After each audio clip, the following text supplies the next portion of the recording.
അസ്സലാമു അലൈക്കും വറഹ്മത്തുള്ളാഹി വബറകാതുഹു. അൽഹംദുലില്ലാഹി റബ്ബിൽ ആലമീൻ. സ്വലാത്തു വസ്സലാമു അലാ അഷ്റഫിൽ മുർസലീൻ വഅലാ ആലിഹി സഹ്ബിഹി അജ്മഈൻ. അമ്മാ ബഅദ്. നമ്മുടെ പ്രവാചകൻ മുഹമ്മദ് മുസ്തഫ സല്ലല്ലാഹു അലൈഹി വസല്ലമയിൽ നിന്ന് ഇസ്ലാം നേരിട്ട് പഠിക്കുകയും അതിനെ ജീവിതത്തിൽ പകർത്തുകയും ചെയ്ത അദ്ദേഹത്തിൻ്റെ സ്വഹാബാക്കൾ എല്ലാ മുസ്ലിങ്ങൾക്കും മാതൃകയും ഉത്തമ ഉദാഹരണവുമാണ്. ആ സ്വഹാബാക്കളുടെ ഇടയിൽ അതീവ ജ്ഞാനിയും തന്ത്രജ്ഞനുമായ ഒരു സ്വഹാബിയാണ് പേർഷ്യക്കാരനായ സൽമാൻ അൽ ഫാരിസി റളിയല്ലാഹു അൻഹു. ഇസ്ഫഹാനിയിലെ ജയ് ഗ്രാമക്കാരനായിരുന്നു സൽമാൻ റളിയല്ലാഹു അൻഹു.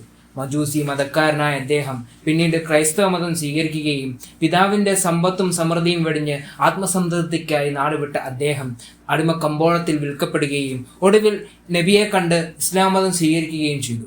നബി സല്ലല്ലാഹു അലൈഹി വസല്ലമയും അനുയായികളും ഖന്തഖ് യുദ്ധത്തിൽ ശത്രുക്കളെ എങ്ങനെ നേരിടണമെന്ന് അറിയാതെ ഇരിക്കുമ്പോഴാണ് തൻ്റെ യുദ്ധതന്ത്രങ്ങളിലൂടെ അവരെ സൽമാൻ റളിയല്ലാഹു അൻഹു സഹായിക്കുന്നത്. ഹിജ്റ 5-ാം കൊല്ലം ഖന്തഖ് യുദ്ധാവസരത്തിലാണ് സംഭവം. മദീനയിലെ ജൂത നേതാക്കന്മാർ മക്ക സന്ദർശിച്ച് മുസ്ലിങ്ങളോടുള്ള അന്തിമവും നിർണായകവുമായ യുദ്ധത്തിന് മുശ്രിക്കീങ്ങളെ പ്രേരിപ്പിക്കുകയും തങ്ങളുടെ പിന്തുണ പ്രഖ്യാപിക്കുകയും ചെയ്തു. ഖുറൈശികളുടെയും ഗത്ഫാൻ ഗോത്രക്കാരുടെയും സൈന്യങ്ങൾ പുറത്തുനിന്ന് മദീനയെ ആക്രമിക്കുമ്പോൾ ജൂതന്മാരായ ഖുറൈള ഗോത്രക്കാർ അകത്തുനിന്ന് മുസ്ലിങ്ങളെ ആക്രമിക്കുകയാണ്. അതായിരുന്നു അവരുടെ യുദ്ധതന്ത്രം. ഈ വിഷമസന്ധി നബിയെയും അനുയായികളെയും വ്യാകുലരാക്കി. ഇതിനെ ഖുർആൻ ചിത്രീകരിക്കുന്നത് ഇങ്ങനെയാണ്: നിങ്ങളുടെ മുകളിലൂടെയും അടിയിലൂടെയും ശത്രുക്കൾ നിങ്ങളെ സമീപിക്കുകയും കണ്ണുകൾ വട്ടം കറങ്ങുകയും ഹൃദയങ്ങൾ തൊണ്ടക്കുഴി വരെ എത്തുകയും അള്ളാഹുവിനെ കുറിച്ച് നിങ്ങൾ പലത് നിനക്കുകയും ചെയ്ത സന്ദർഭം. 24,000 പോരാളികൾ അടങ്ങുന്ന ഒരു സേന. മുഹമ്മദ് നബി സല്ലല്ലാഹു അലൈഹി വസല്ലമയെയും അനുയായികളെയും അവർ പ്രതിദാനം ചെയ്യുന്ന ഇസ്ലാമിനെയും എന്നേക്കുമായി നശിപ്പിക്കാനുള്ള നിർണായക യുദ്ധത്തിനായി അബൂ സുഫിയാന്റെയും ഉയൈനത്ത് ബിൻ ഹസന്റെയും നേതൃത്വത്തിൽ ആ സേന മദീനയെ ലക്ഷ്യമാക്കി നീങ്ങുകയാണ്. ഖുറൈശികൾ മാത്രമല്ല അതിലുള്ളത്. ഇസ്ലാമിൽ ഭീഷണി കണ്ടെത്തിയ എല്ലാ ഗോത്രക്കാരും താൽപര്യക്കാരും അതിൽ അണിനിരന്നിട്ടുണ്ട്. നബിയുടെ ശത്രുക്കളായ മുഴുവൻ വ്യക്തികളും സമൂഹങ്ങളും സംഘടിതമായി നടത്തുന്ന അവസാന ശ്രമമാണിത്. മുസ്ലിങ്ങൾ പരിങ്ങി. നബി അനുയായികളെ വിളിച്ചു ചേർത്ത് കൂടിയാലോചന നടത്തി. ആക്രമണത്തെ മരണം വരെ ചെറുത്തു നിൽക്കാൻ അവർ ഏകസ്വരത്തിൽ സമ്മതിച്ചുവെങ്കിലും അതിനുള്ള പ്രായോഗിക മാർഗങ്ങളെക്കുറിച്ച് ആർക്കും ഒരു രൂപമുണ്ടായിരുന്നില്ല. ഒടുവിൽ സൽമാൻ അൽ ഫാരിസി റളിയല്ലാഹു അൻഹു എഴുന്നേറ്റ് പോയി ഒരു കുന്നിൻ മുകളിൽ കയറി മദീനയുടെ ഭൂമിശാസ്ത്രപരമായ കിടപ്പ് പരിശോധിച്ചു. മലകളും പാറക്കെട്ടുകളും കൊണ്ട് വലയം ചെയ്ത് കിടക്കുകയാണ് മദീന എന്ന് മനസ്സിലായി. പക്ഷേ ഒരിടത്ത് വിശാലമായ സമതല പ്രദേശമുണ്ട്. അതുവഴി ശത്രുക്കൾക്ക് അനായാസം കടന്നു വരാൻ കഴിയും. സൽമാൻ റളിയല്ലാഹു അൻഹു പേർഷ്യയിൽ നിന്ന് യുദ്ധരീതികളും തന്ത്രങ്ങളും ശരിക്ക് പരിചയിച്ചിട്ടുണ്ടായിരുന്നു. അതിനാൽ അദ്ദേഹം അറബികൾ അന്നുവരെ കണ്ടിട്ടില്ലാത്ത ഒരു പുതിയ മാർഗം നബിയുടെ മുമ്പിൽ വെച്ചു. കിടങ്ങു കീറി സമതല പ്രദേശം ഭദ്രമാക്കുക എന്നതായിരുന്നു അത്. മുസ്ലിങ്ങളോടൊപ്പം സൽമാൻ റളിയല്ലാഹു അൻഹുവും കിടങ്ങു കീറുന്ന ജോലിയിൽ വ്യാപൃതനായി. നബിയും വെറുതെ നിന്നില്ല. ഒരു പിക്കാസ് എടുത്ത് അദ്ദേഹവും മണ്ണുവെട്ടി. സൽമാൻ റളിയല്ലാഹു അൻഹുവും സംഘവും കുഴിക്കുന്നിടത്ത് ഒരു കൂറ്റം പാറ കാണാനായി. ശക്തനും ആരോഗ്യദൃഢഗാത്തനുമായ സൽമാൻ റളിയല്ലാഹു അൻഹുവിന്റെ ഒരു വെട്ടുമതി ഏത് പാറയെയും പിളർക്കാൻ. പക്ഷേ ഇത്തവണ അദ്ദേഹത്തിന്റെ വെട്ടുകൾ ഫലിച്ചില്ല. ഒപ്പമുള്ളവർ ഒത്തു ശ്രമിച്ചെങ്കിലും പാറ പൊട്ടിക്കാൻ കഴിഞ്ഞില്ല. കിടങ്ങിന്റെ ഗതി മാറ്റാൻ സമ്മതം വാങ്ങാനായി സൽമാൻ റളിയല്ലാഹു അൻഹു നബിയുടെ അടുക്കലേക്ക് ഓടി. പാറയുടെ കിടപ്പ് പരിശോധിക്കാൻ തിരുമേനിയും കൂടെ ചെന്നു. അത് കണ്ട ശേഷം നബി സല്ലല്ലാഹു അലൈഹി വസല്ലമ പിക്കാസ് വാങ്ങി. തീപ്പൊരി തട്ടാതിരിക്കാൻ തന്റെ കൂടെയുള്ളവരെ മാറി നിൽക്കാൻ ആവശ്യപ്പെട്ടു.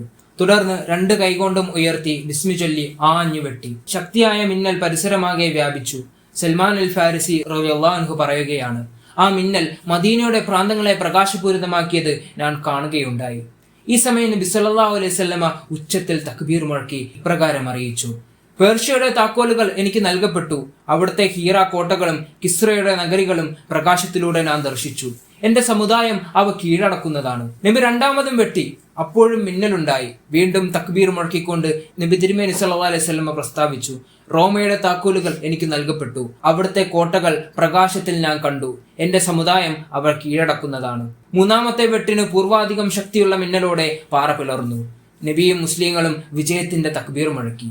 ഇത്തവണ താൻ സിറിയ, സൻആ, ഭൂമിയിലെ വൻ നഗരങ്ങളിലുള്ള കോട്ടകൾ കണ്ടുവെന്നും അവിടങ്ങളിൽ ഒരു നാൾ ഇസ്ലാമിന്റെ കൊടികൾ ഉയരുമെന്നും നബി സല്ലല്ലാഹു അലൈഹി വസല്ലം അറിയിച്ചു. അത് കേട്ട് അനുയായികൾ സാഹ്ലാദം വിളിച്ചു പറഞ്ഞു: ഇത് അള്ളാഹുവും റസൂലും ഞങ്ങളോട് ചെയ്ത വാഗ്ദാനമാണ്. അള്ളാഹുവും അവന്റെ പ്രവാചകനും പറഞ്ഞത് യാഥാർത്ഥ്യം.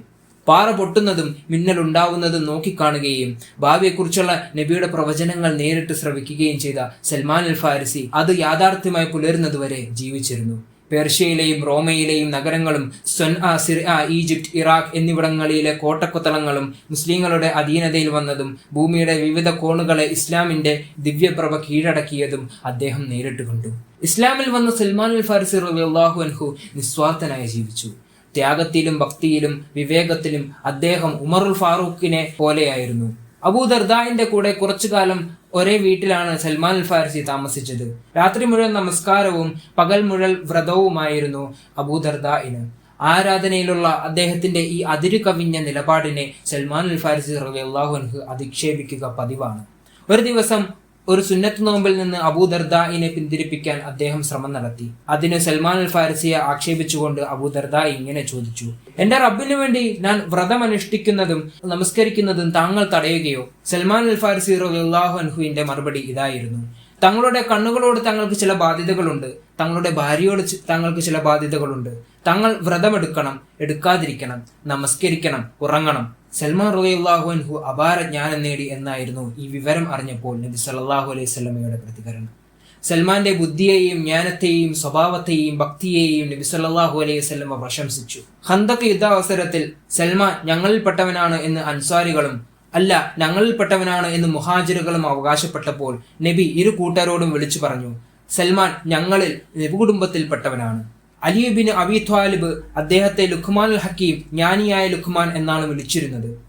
മരണാനന്തരം സൽമാനെ പറ്റി അഭിപ്രായം ചോദിച്ചപ്പോൾ അദ്ദേഹം പറഞ്ഞു: അദ്ദേഹം ഞങ്ങളിൽ, അതായത് നബി കുടുംബത്തിൽപ്പെട്ടവനായിരുന്നു.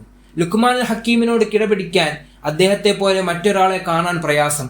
ഐഹിക ജ്ഞാനവും പാരത്രിക ജ്ഞാനവും അദ്ദേഹത്തിന് സിദ്ധിച്ചു. ആദ്യ ഗ്രന്ഥവും അന്ത്യഗ്രന്ഥവും അദ്ദേഹം വായിച്ചു. വറ്റാത്ത ഒരു സമുദ്രമായിരുന്നു അദ്ദേഹം. നബിയുടെ അനുചരന്മാർ സൽമാൻ അൽ ഫാരിസിയെ അതിയായി ആദരിച്ചു. ഉമർ റളിയല്ലാഹു അൻഹുവിന്റെ ഭരണകാലത്ത് മദീന സന്ദർശനത്തിനെത്തിയ സൽമാൻ റളിയല്ലാഹു അൻഹുവിന് ഖലീഫ നൽകിയ സ്വീകരണം മറ്റൊരാൾക്ക് ലഭിച്ചിട്ടില്ല. വരൂ, നമുക്ക് സൽമാനെ എതിരേൽക്കാം എന്ന് പറഞ്ഞ് ഉമർ റളിയല്ലാഹു അൻഹു സഹപ്രവർത്തകരെ കൂട്ടി മദീനയുടെ അതിർത്തി വരെ പോയി അദ്ദേഹത്തെ സ്വീകരിച്ചാനയിച്ചു.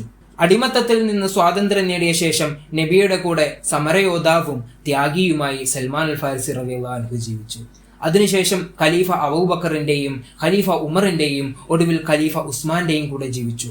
ഉസ്മാന്റെ ഭരണകാലത്താണ് അദ്ദേഹം ഇഹലോകവാസം വെടിഞ്ഞത്. ജ്ഞാനത്തിന്റെയും ത്യാഗത്തിന്റെയും കർമ്മോത്സുകതയുടെയും ലളിതമായ ജീവിതത്തിന്റെയും കഥയാണ് സൽമാൻ അൽ ഫാരിസി റളിയല്ലാഹു അൻഹുവിന്റെ ജീവിതം.